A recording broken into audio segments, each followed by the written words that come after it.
اعوذ باللہ من الشیطان الرجیم بسم اللہ الرحمن الرحیم ان الذین یکتمون ما انزلنا من البینات والہدی من بعد ما بیناہ للناس فی الکتاب اولئک یلعنہم اللہ ویلعنہم اللاعنون۔ بے شک جو لوگ ہماری نازل کردہ کھلی نشانیوں اور ہدایتوں کو چھپاتے ہیں اس کے بعد کہ ہم نے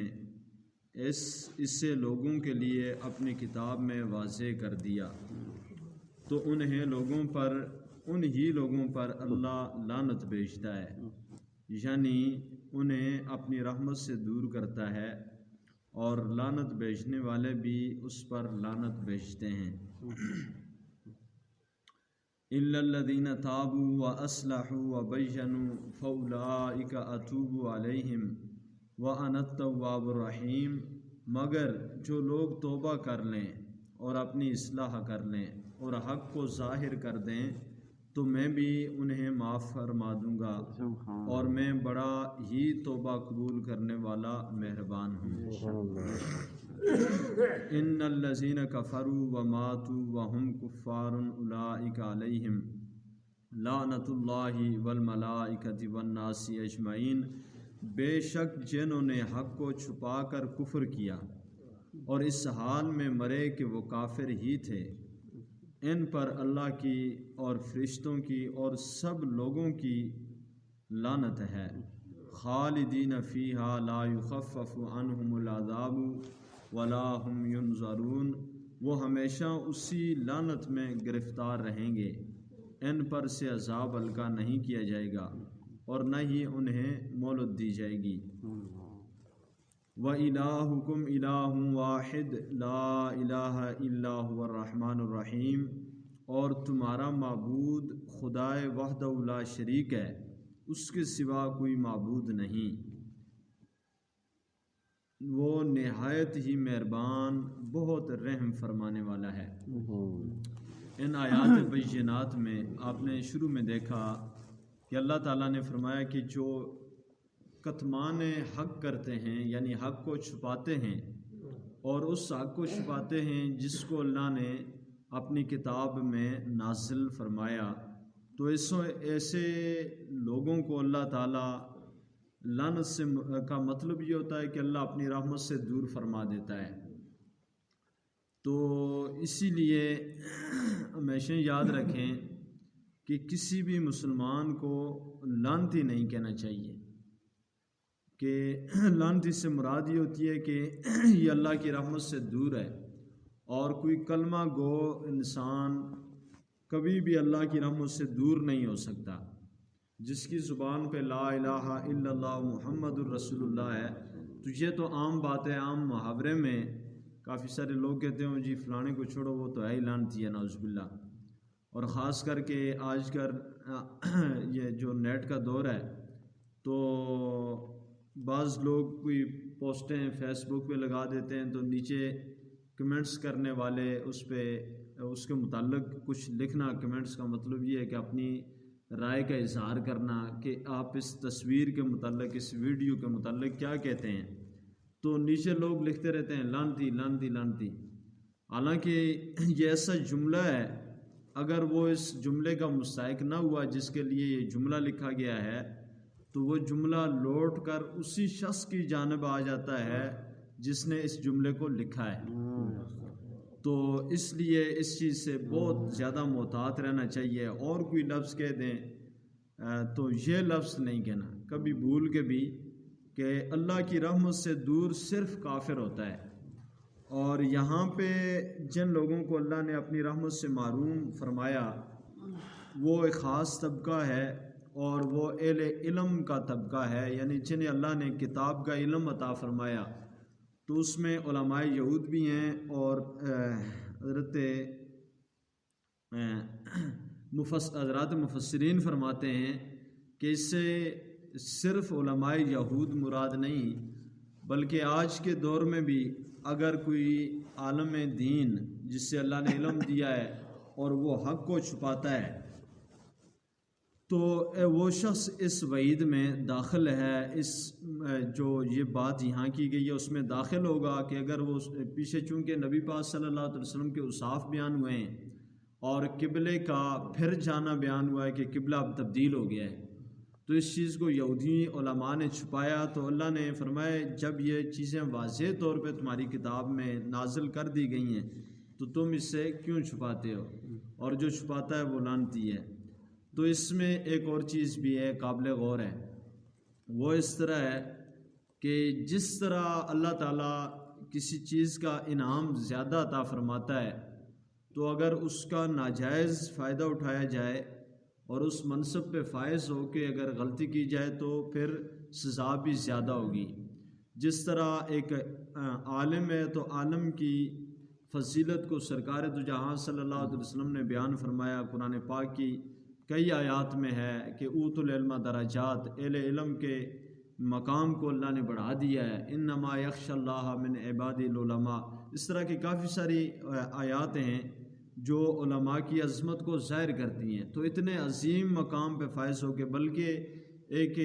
روایت کا مفہوم ہے کہ اگر ایک عالم خود دین پہ یعنی اپنے علم پہ عمل نہیں کرتا تو اس کی فضیلت کو اس طرح ظاہر کیا گیا کہ وہ اپنے علم پہ عمل نہیں کرتا، لیکن فرمایا کہ وہ موم بتی کی طرح ہے، وہ چراغ کی طرح ہے کہ چراغ خود جلتا رہتا ہے لیکن پھر بھی اپنے ارد گرد کو وہ روشن کرتا ہے، ٹھیک ہے نا۔ تو ایک اگر عالم ہے وہ اس پہ عمل نہیں کرتا تو وہ خود یعنی جر رہا ہے، لیکن اس کے باوجود اپنے علم کی وجہ سے کم از کم کسی کو کوئی مسئلہ بتا دے گا، کوئی سیدھی راہ دکھا دے گا تو پھر بھی اس کی روشنی ہوتی ہے۔ تو علم کا تو بہت بڑا مقام ہے، تو اس مقام پہ فائز ہو کے جو شخص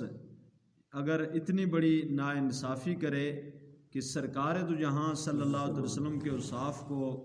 جس طرح کہ آج بھی مسلمانوں میں بعض ایسے فرقے ہو گئے ہیں جہاں نبی پاک علیہ السلام کی عظمت کی کوئی بات آتی ہے تو گول مول کر کے مولوی وہاں سے آگے گزر جاتے ہیں اور عوام کو بتاتے نہیں کہ ہمارے نبی صلی اللہ علیہ وسلم کو اللہ نے کتنا بڑا مقام عطا کیا ہے۔ اور یہ بات یاد رکھیں کہ کوئی بتائے نہ بتائے، اللہ نے فرما دیا ورفعنا لک ذکرک، اللہ نے نبی پاک علیہ السلام کا ذکر کسی کا محتاج رکھا ہی نہیں ہے، لیکن جب کوئی بندہ چھپاتا ہے حضور کے علم کو تو اس حضور علیہ السلام کی عظمت کو جب چھپایا جاتا ہے تو اس کا نقصان یہ ہوتا ہے کہ جو بندہ چھپا رہا ہوتا ہے اللہ تعالیٰ اس پہ لعنت بھیجتا ہے۔ اور ساتھ ہی اللہ نے یہ بھی ارشاد فرما دیا، ہاں جو توبہ کرتے ہیں تو اللہ نے فرمایا وَأَنَا التَّوَّابُ الرَّحِيمُ، اللہ توبہ قبول کرنے والا مہربان ہے۔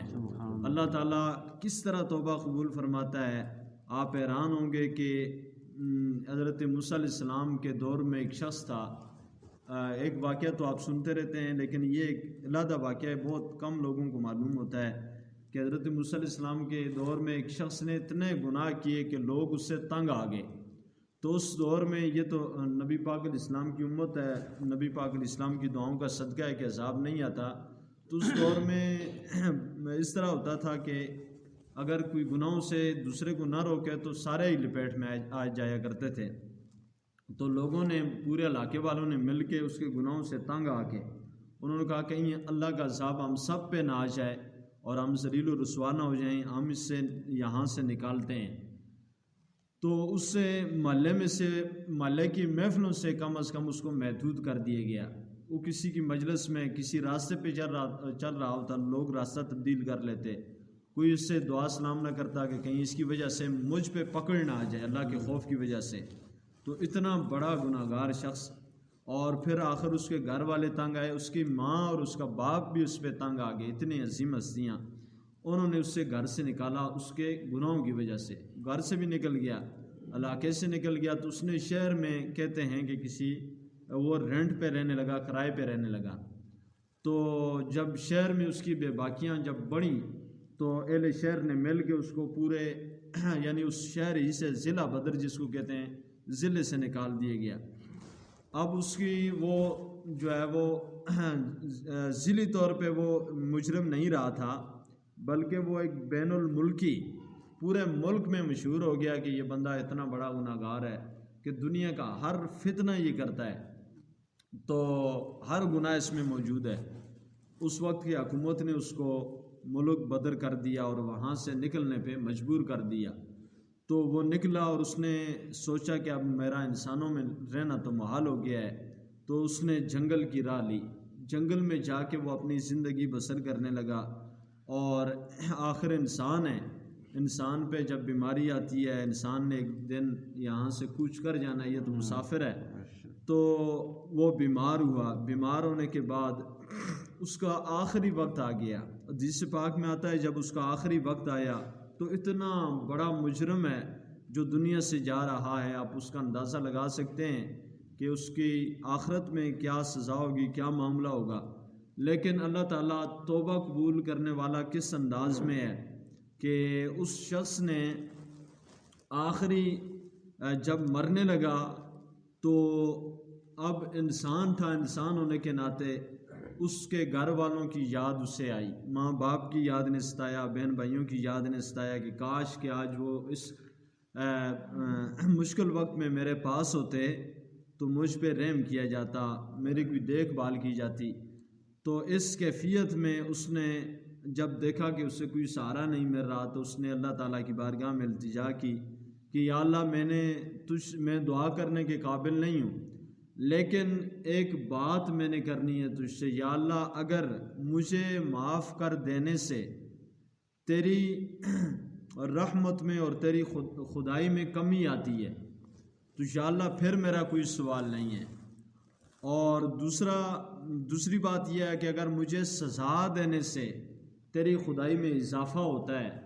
تو پھر بھی کوئی سوال نہیں ہے، لیکن اگر مجھے معاف کر دینے سے تیری خدائی میں کمی نہیں آتی، تیری بادشاہت میں کمی نہیں آتی اور تیری رحمت میں کمی نہیں آتی، اور مجھے سزا دینے سے تیری خدائی میں اضافہ نہیں ہوتا، یعنی تجھے نہ نفع ہے نہ نقصان ہے مجھے معاف کر دینے میں، تو یا اللہ پھر میری یہ التجا ہے کہ میرے گناہوں کو معاف فرما دے۔ اس نے یہ دعا کی تو اللہ کو اس پر اتنا رحم آیا کہ اللہ تعالیٰ نے ملائکہ کو، فرشتوں کو حکم دیا کہ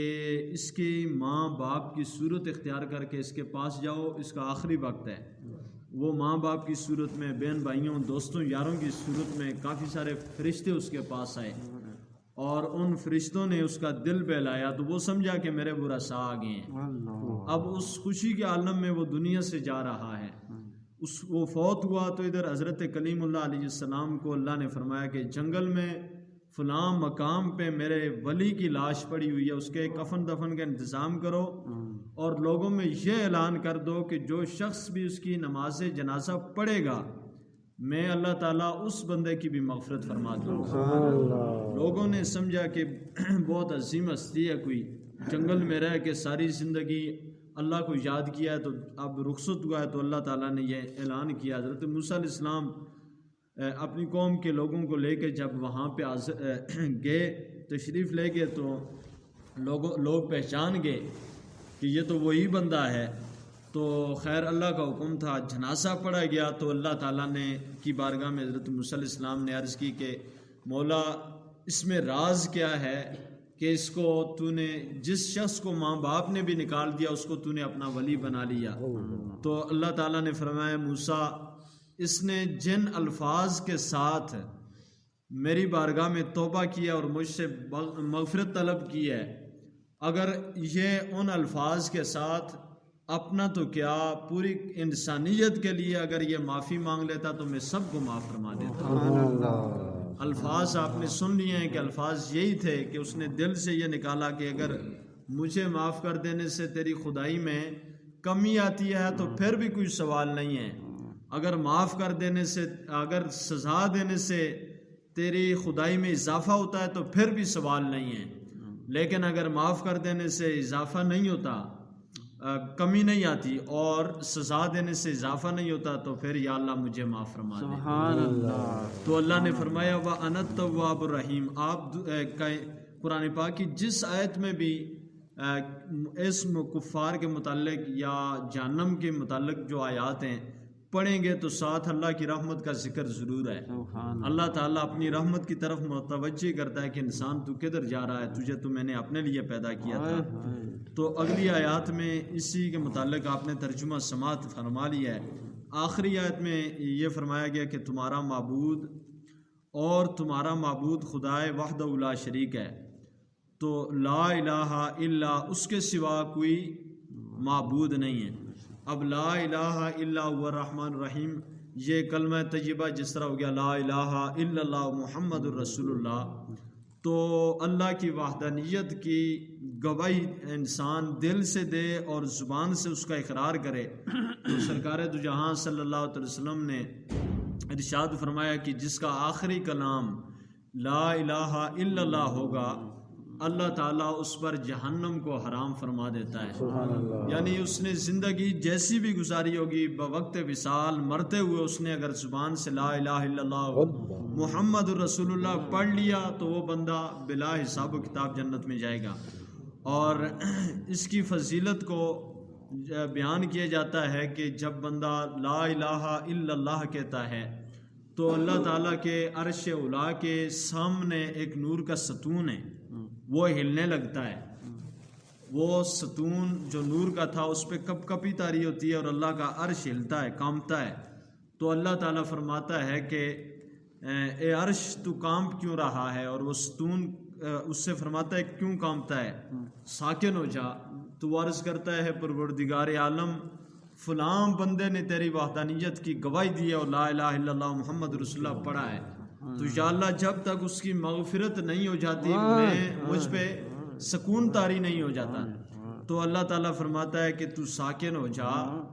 میں نے اس کی زبان پہ کلمہ طیبہ جاری اسی لیے کیا تھا کہ تاکہ میں اس کی مغفرت کروں. تو جس کے لیے عرش عظیم بھی دعا کرے وہ کلمہ طیبہ کا ورد کرنے والا خوش نصیب انسان ہے. عدل کرے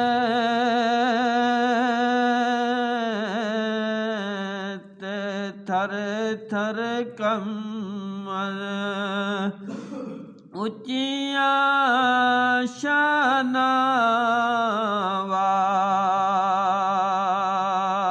والے فضل کریں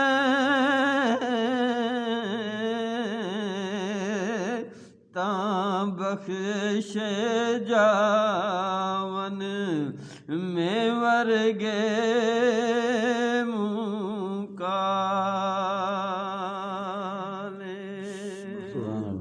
سبحان اللہ.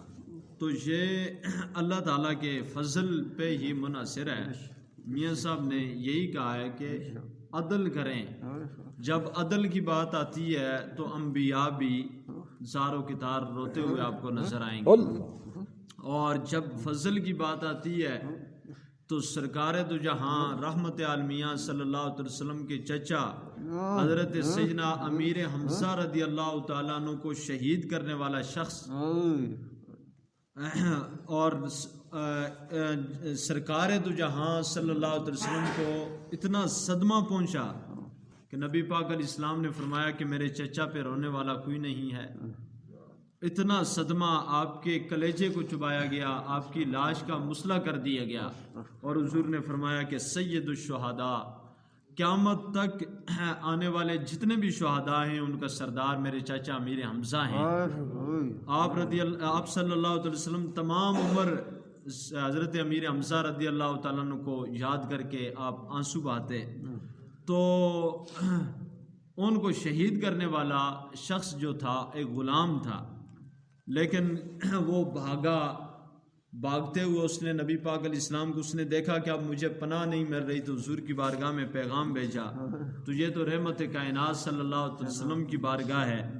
نبی پاک علیہ السلام نے فرمایا کلمہ پڑھ لے، اللہ تجھے معاف کر دے گا. تو اس نے ایک اپنا عذر بیان کیا کہ میں نے تو بڑے بڑے گناہ کیے ہیں، تو یہ کس طرح معاف ہو سکتے ہیں؟ تو اللہ تعالیٰ نے ایک آیت اتاری کہ اللہ ان گناہوں کو معاف فرما دے گا. تو اس نے کہا اس میں قید ہے. تو اس کے کہنے پہ دوسری آیت اتری، تیسری، پانچویں آیت اتری، جس میں اللہ نے فرمایا کہ لا تقنطوا من رحمت اللہ. اے وہ لوگوں جنہوں نے اپنی جانوں پہ ظلم کیا ہے، اپنی ساتھ زیادتی کرتے رہے ہیں، تو میری رحمت سے نا امید نہ ہونا، آ جاؤ میری در رحمت پہ، تمہارے آنے میں دیر ہو سکتی ہے، میرے توبہ قبول کرنے میں کوئی دیر نہیں ہے۔ تو یہاں فضل کی بات ہے،